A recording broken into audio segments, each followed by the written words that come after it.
Session में तकरीबन 250 बच्चे आ गए थे। तो उस वक्त हम एक जगह पे ज़रा कैपेसिटी ज़्यादा थी और इस वक्त हम अपने कमरों की जोड़ तोड़ में मसरूफ़ थे, तो हमारे पास यही कमरा अवेलेबल था। तो हमें डाउट था कि अगर लोग वाकई ही में आ गए तो क्या होगा। तो एहतियातन साथ वाले कमरे में एक बैकअप अरेंजमेंट किया हुआ था और इसके साथ कोई 3-4 डिवाइसेस कनेक्ट की, लेकिन उसके बाद ये बेचारा कमरे की डिवाइस से भी फ़ारिग हो गया। तो खैर ये जिस वक्त बंद हो जाए तो आपने सोचना है कि एग्जिस्ट ही नहीं करती। हम यहाँ पे ऑलरेडी हमने मोटे मोटे फैक्टर्स लिख लिए हैं, लेकिन थोड़ा सा बातें शुरू करते हैं। पेपर दे के रिलैक्स, सिर्फ 1 या 2 घंटे की रिलैक्सेशन होती है बस। उसके बाद फ्यूचर के सोचें। इतना कभी परेशानी नहीं हुई जितनी इस वक्त होगी, और ज़िंदगी में इतना वेले आप कभी दोबारा नहीं होंगे जितना इस वक्त है।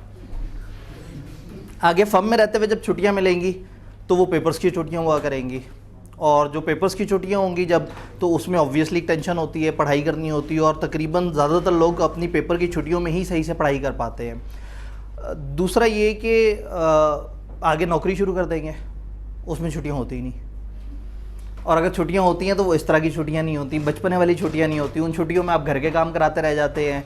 उन छुट्टियों में जो है वो ज़ाहिर है वो छुट्टियां लेते ही तब हैं जब आपका कोई इवेंट हो, कोई फैमिली में शादी हो या कुछ और इस तरह से। तो टेक्निकली आखिरी दफ़ा जो छुट्टियां आई हैं वो ये हैं।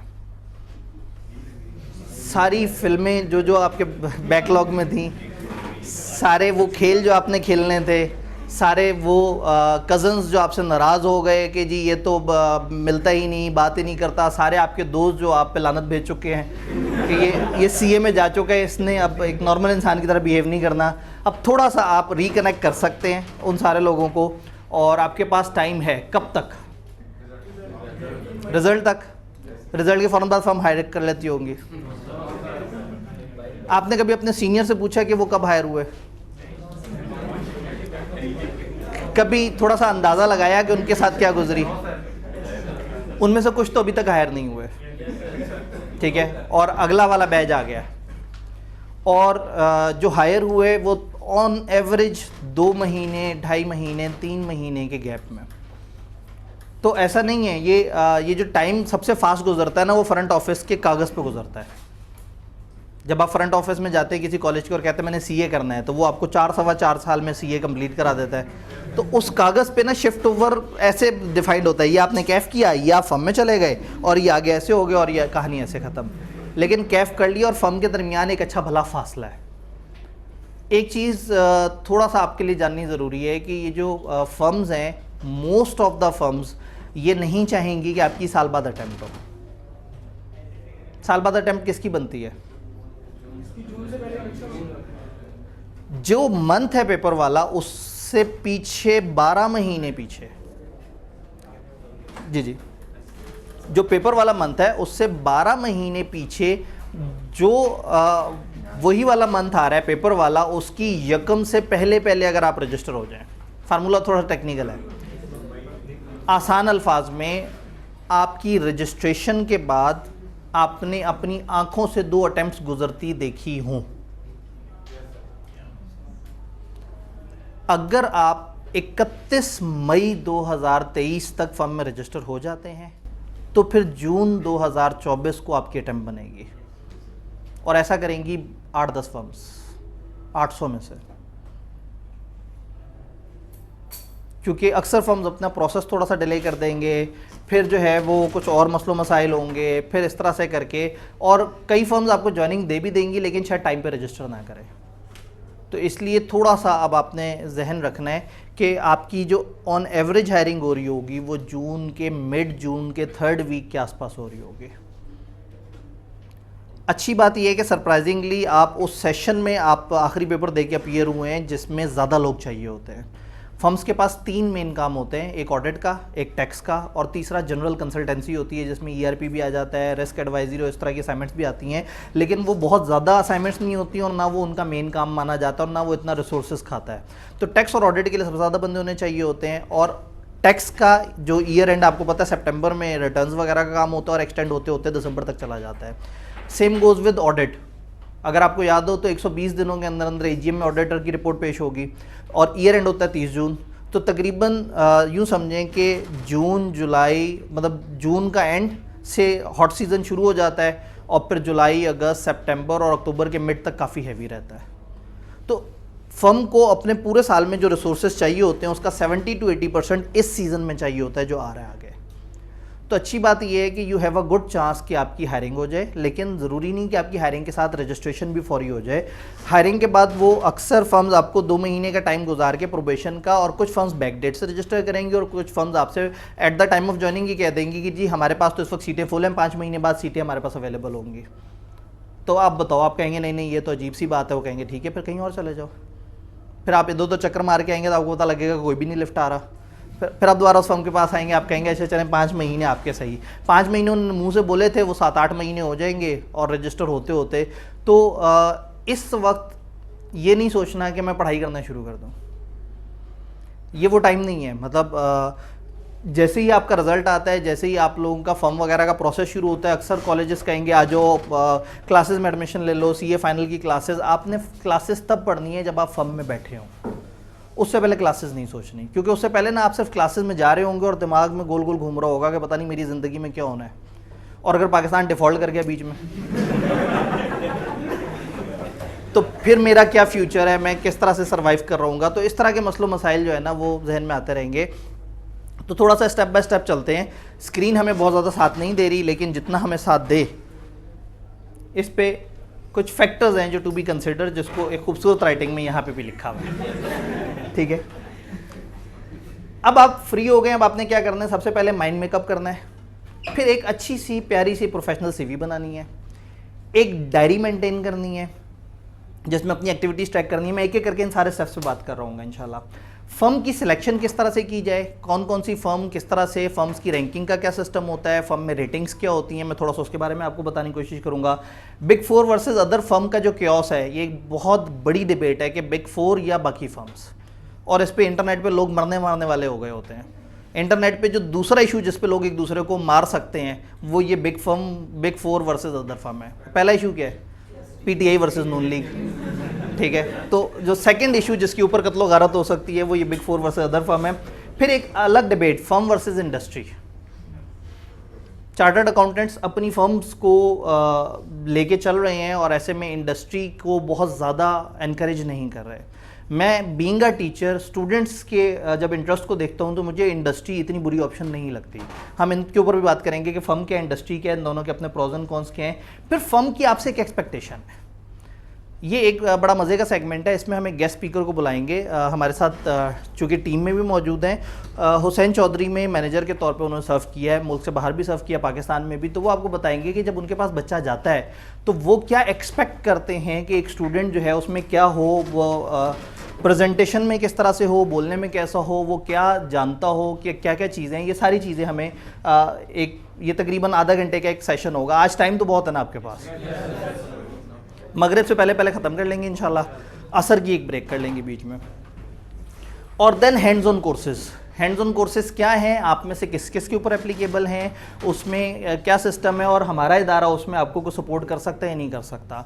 यानी शायद पहली दफ़ा ऐसा हो रहा है कि इस सेशन में मैं कोई कमर्शियल बात कर रहा हूँ, वरना ये सेशन हमारा हमेशा जो है ना वो समाज सेवा और ये वो लोगों को भाई अब आप ये कोर्सेज कर लो, ये अपनी सेल्फ डेवलपमेंट पे काम कर लो। लेकिन इस वक्त सेल्फ डेवलपमेंट के नाम से हमारे पास एक ऑफिशियल चीज़ मौजूद है और जो कि आप सब लोगों की ऑफिशियल नीड भी है, अनलेस कि आपने उस वक्त जब आईके अपने डराया था तो आपने इमरजेंसी में अगर उसको टूटा बज्जा सा अगर कुछ कर लिया है तो वो एक अलग चक्कर है। लेकिन अगर नहीं किया तो हैंड्स ऑन कोर्स इस वक्त आपकी नीड है, और अच्छा वाला हैंड्स ऑन कोर्स ये बड़ा ज़रूरी है, क्योंकि अब आपके पास टाइम है।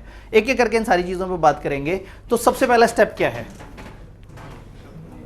Make up your mind. क्या मतलब, अपने माइंड पे मेकअप लगा लें। Make up your mind. Last paper Kaif के दे दिए हैं, अब क्या करना है, अब इट्स टाइम टू चेंज। अब आप बड़े हो गए, बचपने वाली मस्तियाँ ख़त्म कर देनी है, कैरियर ओरिएंटेड हो जाना है, थोड़ा सा सोचना है ज़िंदगी किस तरफ चल रही है, थोड़ा सा ये सोचना है कि मैंने आगे क्या करना है, मेरे क्या प्लान्स हैं। आज बैठ के अब पहली दफ़ा अपने फ्यूचर के बारे में सीरियसली सोचना है। वो वाला सोच नहीं जो आप लॉ की किताब उठाते थे तो सोचें आती थी। अब जेन्युइनली आपने आखिरी पेपर दिए हैं, अल्लाह करे वो आपके आखिरी पेपर्स ही हों और इंशाअल्लाह ताला आपका पेपर जो है वो क्लियर हो जाए। तो उसमें जो है वो चीज़ें अभी मेरे ख्याल में रूम के अंदर वो सही है। ज़्यादा लोग हुए तो फिर ख़वातीन से फिर हम रिक्वेस्ट करेंगे कि थोड़ा सा आगे आ जाएं तो ज़रा पीछे जगह बन जाएगी। और पीछे बेंच भी ऐसे हैं जिसमें फंसा के 8 बच्चे भी आ जाते हैं, लेकिन 7 बच्चे खुले डुले आ जाते हैं। इस वक्त कितने, हाँ ये 7 बच्चे बैठे हुए हैं, ठीक है सही है। तो फिलहाल हमने वो रातों रात थोड़ा सा कुछ ना कुछ एडजस्टमेंट करके कुछ स्पेस निकालने की कोशिश की, और साथ वाले कमरे में, क्योंकि पीछे एक बड़ा कमरा तैयार हो रहा है, वो अभी उसके तैयारी में टाइम लगना है, और तब तक आप लोगों ने जो है वो अपने अपने मकसद पर रवाना हो जाना था। तो अब टाइम है चेंज का। अब आपने ये सोचना है कि अब आपने लाइफ को कैसे लेके चल रहे हैं। आपको फर्म कौन सी चाहिए, आप कौन सी फर्म के लिए एलिजिबल हैं, थोड़ा सा सीरियस होकर सोचना है। अब फेसबुक की जज्बाती तबीयत को हटाना है अपने अंदर से, और एक असल इंसान को बाहर लेके आना है जो कि संजीदा है, जो कि रियलिस्टिक है। मतलब अगर फॉर एग्जांपल आपने पेपर अटेम्प्ट किए और आपकी किसी वजह से पेपर रह गए और आपने 10-11 अटेम्प्ट्स में कैफ क्लियर किया, और आप कहेंगे नहीं जी वो तो जो नंबर 1 फर्म है वो मैं उसके पास जाऊंगा तो वो तो फ़ौरन से मुझे बुला लेंगे, वो हार पहनाएंगे और कहेंगे जी आप ही की तो हमें ज़रूरत थी, आप ही का तो हम इंतज़ार कर रहे थे। तो थोड़ा सा रियलिटी चेक भी ज़रूरी है। ठीक है, एक चीज़ जो हम नहीं कंट्रोल कर सके, अगर किसी वजह से अटेम्प्ट ज़्यादा लग गई कोई बात नहीं, ठीक है सही है। आप बोलते फर्म्स कितनी है? 800 प्लस। और एक सेशन में कैफ कितने क्वालिफाई होते हैं?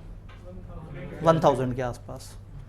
तो टेक्निकली स्पीकिंग अगर हर फर्म औसतन एक बच्चा भी रखे, जो कि ऑब्वियसली ऐसा नहीं होता, बड़ी फर्म में 60, 70, 80, 80 बच्चे एक गो में उठा लेती हैं, और ये तो पूरे पाकिस्तान के कैफ के बच्चे हैं। कराची की फर्म 150-150 भी उठा लेती हैं। तो कहने का मतलब ये है कि there is never a gap. कभी ऐसा नहीं हुआ कि बच्चे फारिग बैठे हुए हों और फर्म्स में सीटें ख़त्म हो जाएं। तो फिर बच्चे फारिग क्यों बैठे होते हैं? क्योंकि उन्होंने 800 फर्म्स में नहीं जाना होता, उन्होंने 100 फर्म्स में भी नहीं जाना होता, उन्होंने टॉप 10, टॉप 4 उसमें जाना होता है। मैं हमेशा कहता हूँ बिग 4 की या बिग 10 की ख्वाहिश करनी चाहिए, लेकिन हवस नहीं करनी चाहिए। प्रॉब्लम ये है कि लोग इतना ज़्यादा जज्बाती हो जाते हैं इस चीज़ को लेके कि वो कीजिए हमने तो जाना ही सिर्फ बड़ी फर्म में है, और वो अपने 6 महीने ज़ाया कर देते हैं, होप्स के पीछे भागते रहते हैं, रेफरेंस के पीछे भागते रहते हैं, सिफारिशें लगवाते रहते हैं। उन्हें लगता है उनके पास मौजूद सिफारिश बहुत बड़ी है, हालांकि दुनिया उससे भी बहुत बड़ी है जो वो सोचते हैं। तो उन्होंने सिफारिश करवाई होती है फॉर एग्जांपल किसी MNA की, आगे से सिफारिश आ जाती है किसी ब्रिगेडियर की। आपने सिफारिश कराई होती है किसी ब्रिगेडियर की, आगे से सिफारिश आ जाती है वज़ीर आला की। तो यू नेवर नो, मतलब हर कोई इस वक्त अपने सारे रिसोर्सेज को कोशिश कर रहा होता है। एक चीज़ जो आप कर सकते थे जो अब आपके कंट्रोल में नहीं है, दैट वाज कि कम से कम अटेम्प्ट में निकाला जाए जिसमें मेरिट के ऊपर चीज़ें आए। सिफारिश की ज़रूरत उन्हें ज़्यादा पड़ रही होती है जिनकी कम अटेम्प्ट में नहीं हुआ होता। हो सकता है आपको कुछ ऐसे लोग नजर आएँ जिन्होंने बड़ा फर्स्ट अटेम्प्ट में किया और वो आपको रोते हुए बता रहे होंगे यार मेरा तो टॉप 10 फर्म्स में भी नहीं हुआ। इसका मतलब है सिफारिश के बगैर इम्पॉसिबल है। हर सेशन हमारे दर्जनों स्टूडेंट्स ऐसे होते हैं जो बगैर सिफारिश के सिलेक्ट हो रहे होते हैं, लेकिन अगेन हमें मज़ीद भी कुछ करना होता है। मैं अक्सर एग्जांपल देता हूँ कि एक इदारे में हमारे पास एक स्टूडेंट था, उसका एक सब्जेक्ट में मेरिट सर्टिफिकेट आया, आखिरी 3 पेपर्स में से एक में मेरिट सर्टिफिकेट आया। वो जब फर्म में गया तो उस दिन उसने सर पे नमाज वाली टोपी पहनी हुई थी, टखनों तक शलवार चढ़ाई हुई थी, और बाकायदा उसको देख के लग रहा था कि वो काफ़ी ज़्यादा मजहबी है। मजहबी होना बुरा नहीं है, लेकिन अगेन वहाँ पे आपको थोड़ा सा शायद फॉर्मल ड्रेसिंग करके जानी चाहिए थी।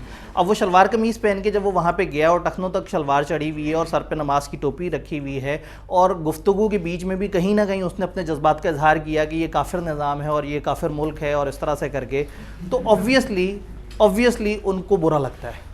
क्योंकि समटाइम्स वो चाहते ही हैं कि उनके पास वो बंदा है जो रेडी है, एलिजिबल है, चाहता है काम करना और सही से काम करे, और उसको इस तरह की बातें, इस तरह की परेशानियां ना हो। तो वो नॉर्मली फनेटिक लोगों से दूर भागते हैं। आपको पता है कि मज़हब के नाम पे आधे लोग वैसे ही परेशान हो जाते हैं, क्योंकि मज़हब में भी फिर एक डोमेन नहीं है ना, मज़हब में भी एक स्कूल ऑफ थाट ये है, एक स्कूल ऑफ थाट ये है। तो आपस में तो होता ये है कि सम टाइम आप बहुत लाइक बच्चे हैं, आप फर्स्ट अटेम्प्ट में भी पास हुए, आपका इंटरव्यू अच्छा नहीं हुआ, आप टेस्ट अच्छा परफॉर्म नहीं कर सके, तो सिर्फ पेपर टाइम पे पास करना इज़ नॉट द रिक्विजिट। और कई दफ़ा कुछ ऐसे लोग होते हैं जिन्होंने पेपर 3 नहीं 4, 5 अटेम्प्ट में पास किए होते हैं, बट इंटरव्यू के टाइम पे अगर उन्हें मौका मिलता है तो वो अपने आप को बहुत अच्छा सेल कर जाते हैं। तो सिर्फ ये चीज़ ज़रूरी नहीं है कि आपके पेपर टाइम पे पास हो, तो मल्टीपल फैक्टर्स हैं जिनमें से एक फैक्टर जो अब आपके कंट्रोल में नहीं है वो है मुख्तलिफ पेपर्स टाइम पे पास करना। वो चीज़ गुजर गई। जो आपके कंट्रोल में वो आपकी प्रेजेंटेशन, जो आपके कंट्रोल में वो है आपकी CV। आपकी सीवी जो पहली दफ़ा उनके सामने जाए अगर वही अजीब सी हो तो उसके बाद शायद वो आपको इंटरव्यू के लिए बुलाए ही ना। इंसान कहीं बाद में जाता है, उसकी सीवी पहले जाती है। तो ये छोटी छोटी सी चीज़ें हैं जो हमने जहन में रखनी है। तो एक तो ये माइंडसेट बनाना है कि अगर मेरा इरादा है फर्म में जाने का तो मैं फर्म में चला जाऊँगा। अगर आप चाहते हैं फर्म में जाना और आप फारिग नहीं रहना चाहते, there are hundreds of firms जो चाह रही होती हैं कि उनके पास बंदे आएँ। आईकैप की वेबसाइट पे एक पोर्शन बना हुआ है, वहाँ एक एक्सेल की शीट लगी हुई होती है जिसमें फर्म्स के नाम लिखे होते हैं और आगे लिखा होता है उनको कितनी पोजीशंस चाहिए और राब्ते के कॉन्टैक्ट नंबर भी दिए हुए होते हैं। यानी कि उनके पास इतनी सीटें वेकेंट होती हैं और बच्चे अप्लाई नहीं कर रहे होते हैं। तो सप्लाई का कभी भी मसला नहीं है। ये जो फेसबुक पे जंगें चलती हैं ना कि नहीं जी लोग क्या फ़ायदा, आप अगर वो कर भी गए कैफ तो आ गया तो फर्म नहीं मिलनी, फलाना फलाना। फर्म और बहुत अच्छी फर्म और इस तरह की उसमें थोड़ा सा फ़र्क है। और उसमें भी आज हम न्यूमेरिकली देखेंगे कि बिग 4 और अदर फर्म्स में वाकई ही कितना फ़र्क है। क्या वो फ़र्क इतना बड़ा है कि हम उसके लिए अपनी ज़िंदगी पूरी अजीरन कर दें। अभी रिसेंटली बहुत सारे ऐसे लोग हैं जो छोटी फर्म से आर्टिकल्स करने के बाद बिग 4 में कहीं ना कहीं अच्छी पोजीशन पे बैठे हुए हैं। तो आपको हमेशा अपॉर्चुनिटी मिलती रहती है, लेकिन स्टेप बाय स्टेप इन सारी चीज़ों पे बात करेंगे। तो इस वक्त जो चीज़ आपने करनी है दैट इज़ आपको एक चेंज की ज़रूरत है, अप्रोच की चेंज की ज़रूरत है, पॉजिटिविटी लेके आने की ज़रूरत है और फेसबुक की ओपिनियन से निकल आए। इंतहाई फेक अकाउंट्स चल रहे होते हैं वहाँ पे, इंतहाई फेक ओपिनियंस बन रहे होते हैं वहाँ पे। ज़्यादातर चैनल्स ग्रुप्स इनका मकसद सिर्फ ये होता है कि ऐसा कंटेंट हो जिसमें थोड़ा सा सनसनीखेज़ी हो। ठीक है, अच्छी बात वहाँ नहीं, मतलब वहाँ कोई ये नहीं कहेगा इस दफ़ा अल्हम्दुलिल्लाह जितने बच्चे कैफ क्लियर किए थे उन सबको फंड्स मिल गई। ये तो खबर ही नहीं है। खबर ये है कि एक बच्चा खुदकुशी के दहाने पे पहुंच गया क्योंकि उसको कोई फर्म ना मिली, क्या फ़ायदा, उसकी माँ बैठी रोती रह गई और जो है उसने वो सारे आएंगे कि वो यार यहाँ क्या हो रहा है और जनाब दुखी दुखी सिंबल बनाएंगे और वो 1000 रिएक्शंस आ जाएंगे पोस्ट पे। तो फेसबुक अनफॉर्चुनेटली ना सब लोग आपके अपना कचरा वहाँ पे फेंकते हैं। आप कहेंगे सर आप भी तो वहाँ पे पोस्ट डालते हैं। ठीक है, क्योंकि समझ आ गया ना कि लोग उसी जगह पे जाके चीज़ें ढूंढ रहे हैं, तो उनको सही गलत सारी चीज़ें वहाँ पे चाहिए। तो फेसबुक से ओपिनियन बनाना छोड़ दें, वरना क्या होगा, आप हमेशा मायूस रहेंगे। आप बहुत अच्छी फर्म में जाने के बाद भी फेसबुक पे जाएंगे और अचानक से उस फर्म के बारे में कोई बुरा सा रिव्यू सुन लेंगे और उसके बाद सारी ज़िंदगी आपके साथ, चाहे वो बुरा ही ना हो उस फर्म में, सारी ज़िंदगी ये सोचते रहेंगे कि मैंने अच्छी फर्म से आर्टिकल्स नहीं किए। तो ये जो टाइम टू चेंज है ना, ये बड़ा इंपॉर्टेंट वर्ड है कि अब चेंज करना है, अपनी परसेप्शन को चेंज करना है, अपने एटीट्यूड को चेंज करना है, अपनी सोच को, अपनी अप्रोच को चेंज करना है। अब आप बच्चे नहीं रहे और अगेन होता ये है कि हमारे पास ज़्यादातर लोग जो आते हैं वो दूसरे शहरों से आते हैं। दूसरे शहरों से आते हैं तो यहाँ हॉस्टलाइड लाइफ में होते हैं। हॉस्टलाइड लाइफ बहुत चिल सी लाइफ होती है। एक ही शलवार कमीज़ 5 दिन भी पहन लिया तो ऐसा क्या, उसके बाद उसे टांग दिया, 2 दिन बाद उसे दोबारा उठा के पहन लिया तो वो दोबारा से रिफ़्रेश हो जाता है। मतलब अगर मैं गलत नहीं कह रहा तो ठीक है। तो कहने का मतलब है कि वो एक रिलैक्स लाइफ थी। उसमें आप कॉलेजेस में आते थे। अच्छा, कॉलेजेस में भी क्या है, 150, 200 बच्चे सामने बैठे हुए हैं, उसमें से किसी एक इंडिविजुअल बच्चे को देखना या उसने क्या पहना हुआ है या वो किस तरह का एटीट्यूड है, वो शायद इतना कंसर्न नहीं होता। और दूसरा, टीचर्स का क्या काम होता है वहाँ, बस बच्चों को पढ़ाना है, बच्चों ने पेपर पास करना है। वहाँ टीचर की जो मेन जिम्मेदारी होती है वो ये होती है कि आपको कंटेंट अच्छी तरह से बता दे। प्रॉब्लम क्या है, जो दरमियान वाला फेज़ है ना, इसमें आप टोटल गाइडेंस लेस हो जाते हैं। कैफ में जिन टीचर्स के पास आप जाते थे उनसे मशवरा लेते थे, सर मुझे ये मसला आ रहा है, ये मसला आ रहा है, चाहे वो उनका सब्जेक्ट नहीं भी होता था, वो आपको एक ओवरऑल गाइडेंस दे देते थे। अब प्रॉब्लम ये है कि आप किसी टीचर के पास जाके कहते हैं सर आगे फर्म का क्या करना है, वो कहते हैं भाई वो तो पता नहीं क्या होता है, वो जाओ खुद ही देखो। चूँकि आप कैफ से निकल चुके हैं, आप उनके वो नहीं रहे, ऑडियंस नहीं रहे, और फाइनल से कितना कोई फ़ायदा होता ही नहीं कॉलेज को। तो इतना कोई इंटरेस्टेड ही नहीं होता कि उन बच्चों पे काम किया जाए जो कि सिर्फ जो कैफ से निकल चुके हैं, जिन्होंने अब दोबारा कॉलेज के चुंगल में नहीं आना। तो ऐसे में जो है ना, ये एक बड़ा प्रॉब्लम आता है कि गाइडेंस नहीं होती। तो पिछले काफ़ी ईयर से इसी चीज़ को जहन में रखते हुए मैं बता रहा हूँ कि आज मैं पहली दफ़ा इसमें कोई कमर्शियल बात भी करूँगा। अदरवाइज़ ये सेशन का मकसद ये होता है कि वो लोग जो कि इस वक्त बहुत ही ज़्यादा घबराए फिर रहे हैं, कम से कम उनको एक डायरेक्शन मिल जाए। तो होता ये है कि हम फिर आपके 1-2 व्हाट्सएप ग्रुप बनाते हैं, उन व्हाट्सएप ग्रुप्स में आप मौजूद होते हैं। फिर क्या होता है, कम्युनिटी बन जाते हैं, उसमें एक दूसरे के साथ इन्फॉर्मेशन शेयर करते हैं, जी फलाना जगह पे हायरिंग शुरू हो गई है, फलाना ये काम इस तरह से हो गया, फलाना इस तरह से काम हो गया है। तो बस प्रॉब्लम ये है कि इस वक्त आपको गाइडेंस ज़्यादा नहीं मिलती, और जो मिलती है फेसबुक वाली वो बहुत ही टूटी बजी गाइडेंस होती है। तो बजाय इसके कि दुनिया आपको गुमराह करे, आपस में एक टीम बन जाना है और एक दूसरे की मदद करनी है। हम हर दफ़ा क्या करते हैं, सारे स्टूडेंट्स को जोड़ कर उनका ग्रुप बनाते हैं, फिर वो सारे स्टूडेंट्स एक दूसरे की मदद करते हैं, उनकी अपनी हायरिंग भी हो जाती है, तो दूसरों को बताते हैं कि जी हमारी फर्म वालों ने अब 10 नई पोजीशंस के लिए दोबारा से हायरिंग का कहा है, अब फलाना इस तरह से है। अच्छा, अक्सर लोग जो फर्म में ऑलरेडी बैठे होते हैं, इन ग्रुप्स में क्या होता है, पिछली सेशन के स्टूडेंट होते हैं, वो कहीं ना कहीं फर्म में बैठे होते हैं, वो नए स्टूडेंट्स को गाइड कर रहे होते हैं। फॉर एग्जाम्पल आप कहते हैं जी फलाना फर्म के अच्छे क्लाइंट्स कौन से हैं, या आप कहते हैं जी फलाना फर्म का जो वो टेस्ट का प्रोसेस है वो कैसा है, तो कोई ना कोई वहाँ पे मौजूद होता है जो आपको गाइड कर देता है। तो हमारा मकसद सिर्फ ये है कि आपको एक बेसिक गाइडेंस देके एक कम्युनिटी का हिस्सा बना दिया जाए और उस कम्युनिटी में आप एक दूसरे की मदद कर रहे हो। तो बस अब कोशिश ये करनी है कि थोड़ा सा रेलिवेंट रिलायबल इन्फॉर्मेशन पे काम करना है, फेक इन्फॉर्मेशन पे काम नहीं करना है। आप समझदार आदमी हैं, अगर किसी ने कहा है कि फलाना फर्म में हायरिंग ओपन हो गई हो, ये उसका नंबर है, तो क्या दिक्कत है इसमें कि कॉल करके कंफर्म कर लें? क्योंकि अनफॉर्चुनेटली अक्सर खबरें भी गलत होती हैं सिर्फ सनसनीखेजी के लिए। तो इट्स टाइम टू चेंज, अब थोड़ा सा मैच्योर हो जाना।